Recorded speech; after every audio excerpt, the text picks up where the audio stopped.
Olá, amigos do canal Vista Pátria, quem fala é Alan Frutuoso. Hoje é dia 20 de julho, vamos ao nosso Vista Pátria Notícias. Uma atualização aí sobre o caso do Alexandre de Moraes. Hugo Carvajal chega aos Estados Unidos. Quem é Hugo Carvajal?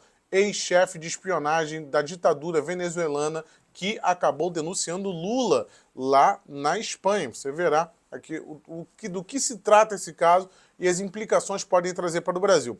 Lula quer tirar Geraldo Alckmin do ministério, crise interna, PSB amargurado com a reforma ministerial de Lula para alocar o Centrão. Tem briga pelo Ministério dos Portos e Aeroportos, do Márcio França, você vai entender aqui. Também temos o Flávio Dino querendo controlar os pacotinhos, os produtos enviados pelo correio.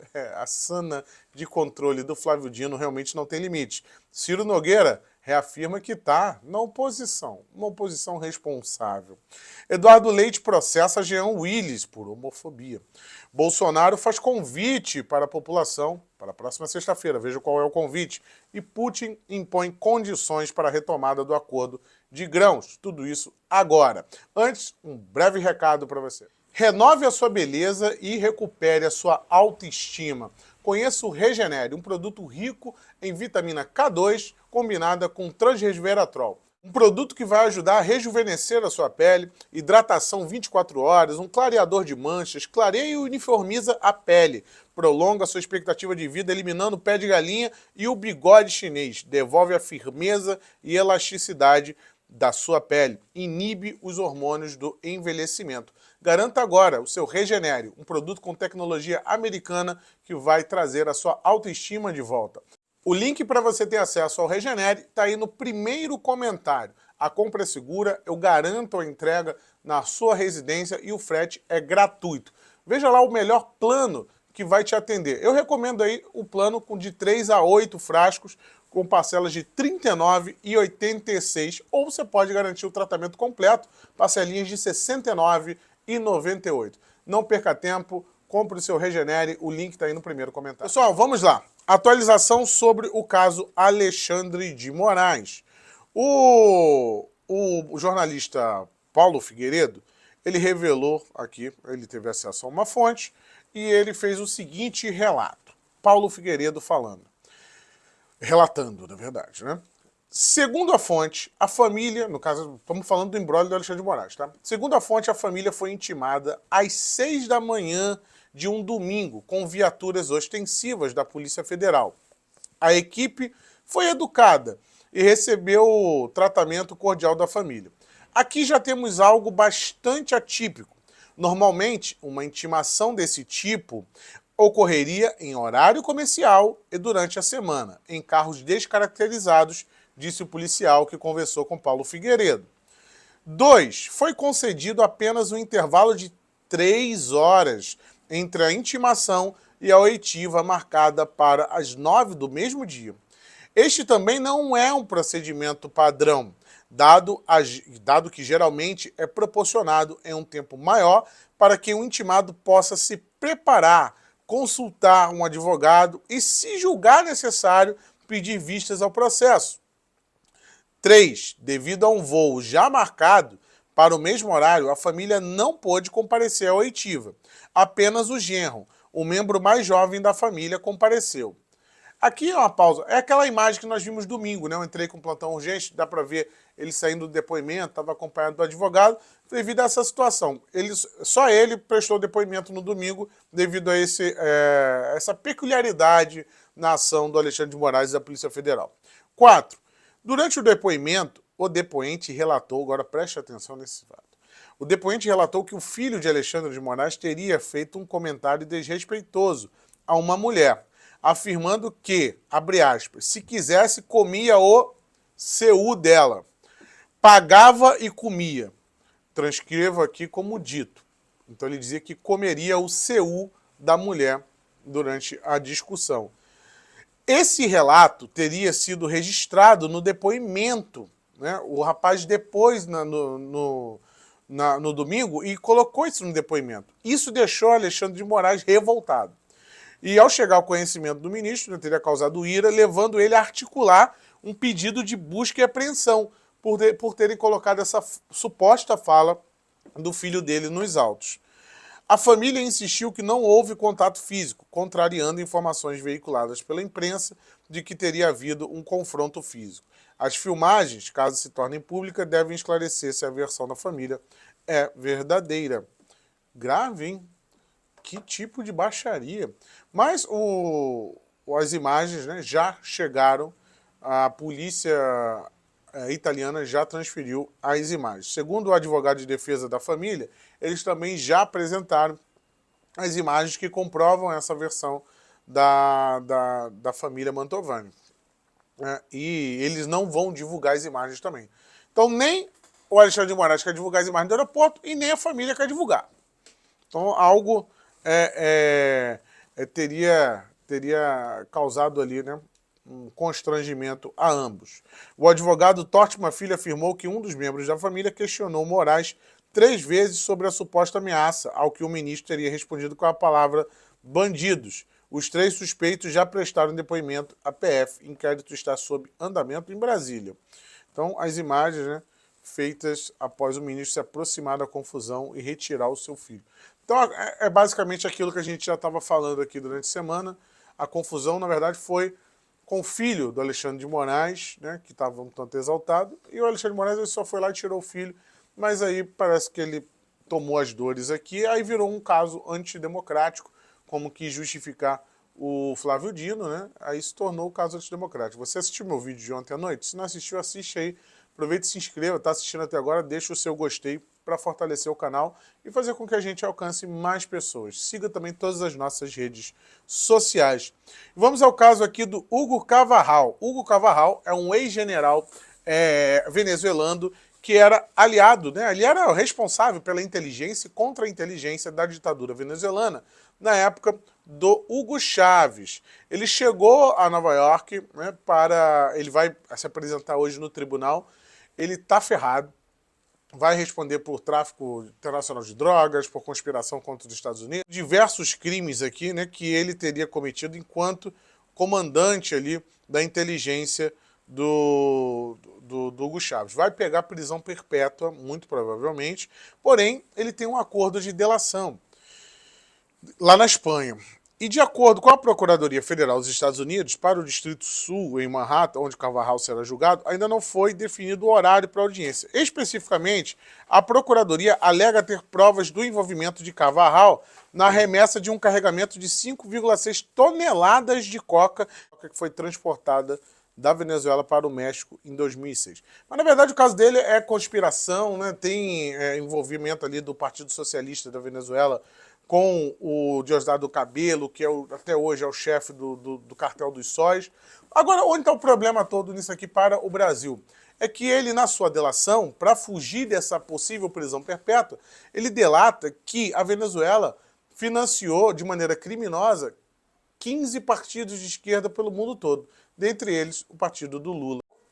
Dependendo do que pode vir nesse julgamento lá nos Estados Unidos, pode trazer constrangimentos ou até mesmo complicar juridicamente a vida do Lula aqui no Brasil. Vale lembrar, os Estados Unidos fez várias ameaças diplomáticas ao Lula e ele tem ignorado todas. Isso aí pode ser uma forma de derrubar Lula do poder, né? Como os Estados Unidos pode usar esse julgamento do Carvajal para poder mexer no tabuleiro da América do Sul. Pessoal, vamos aqui à nossa próxima pauta, que é o Lula e o Geraldo Alckmin. Geraldo Alckmin já cogita sair do atual ministério que ele ocupa para poder salvar o amigo Márcio França, do qual ele é muito agradecido, mas parece que o PT nem tanto. Por quê? Vamos lembrar aqui que durante as eleições o Márcio França era candidato do PSB para o governo de São Paulo. Porém, o Márcio França abriu mão da candidatura em prol do Haddad.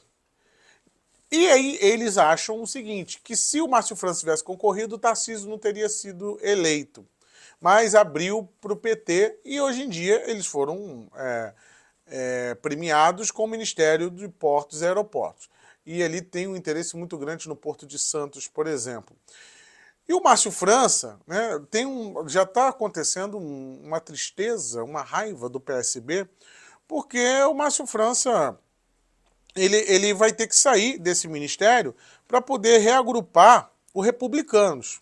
Lembra que eu falei da entrada do Centrão na base do Lula? Pois bem, o Ministério dos Esportes seria do Republicanos, mas houve um entreveiro lá e esse ministério não vai poder ser do Republicanos, por ser religioso, por ser da Universal e tudo mais, né? E aí teve jornalistas e líderes esportivos que não gostaram da entrada do Republicanos no Ministério do Esporte. Aí qual seria a solução? Colocar o Republicanos no Ministério que é do Márcio França, do PSB, Ministério de Aeroportos e Portos. Aí o Alckmin, vendo o tamanho do problema, ele viu o seguinte, olha, não precisa disso. Não precisa disso.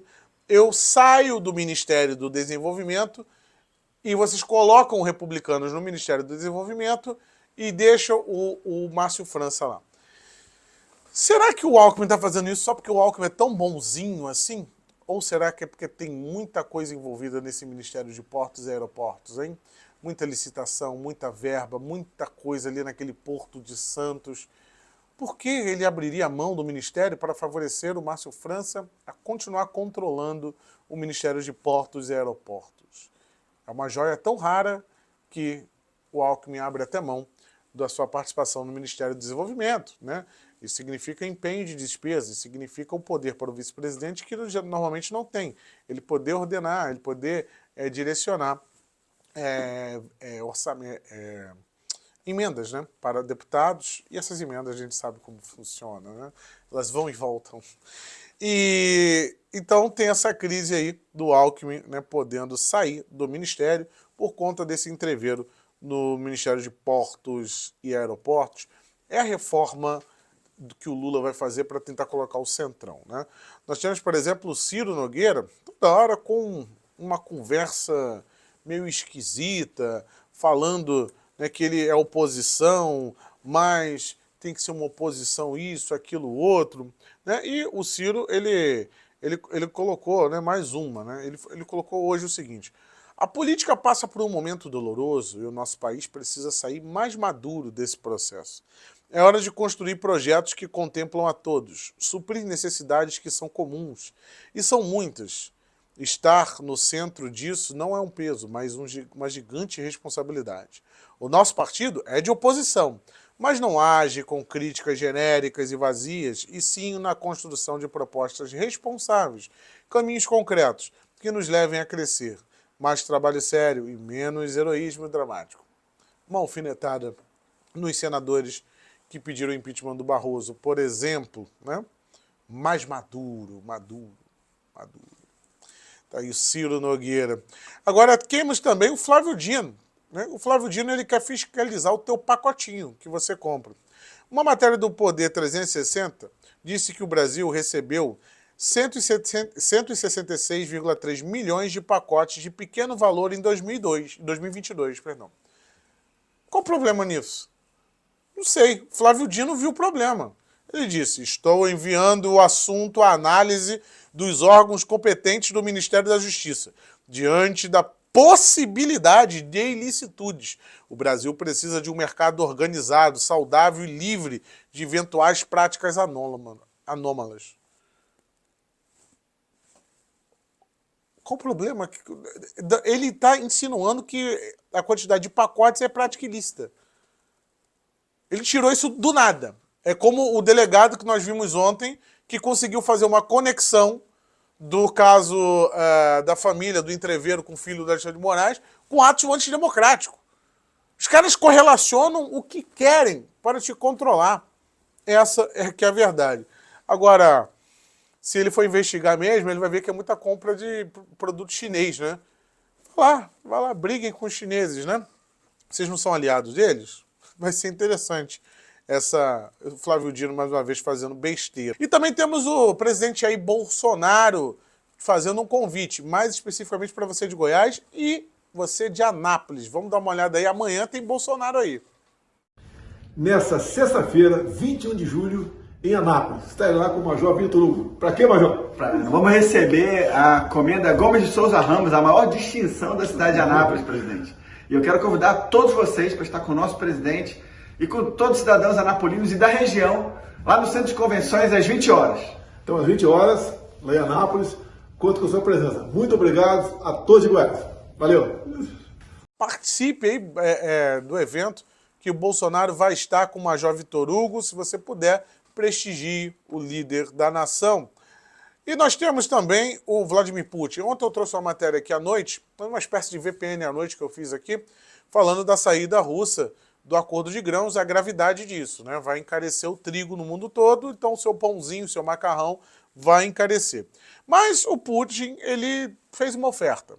Coloquem novamente a Rússia no sistema bancário internacional, no SWIFT, né, que ele pode rever o acordo de grãos. Enquanto isso, ele está largando bomba em Odessa e diz que vai afundar qualquer navio que estiver por aqueles mares, inclusive em mares internacionais.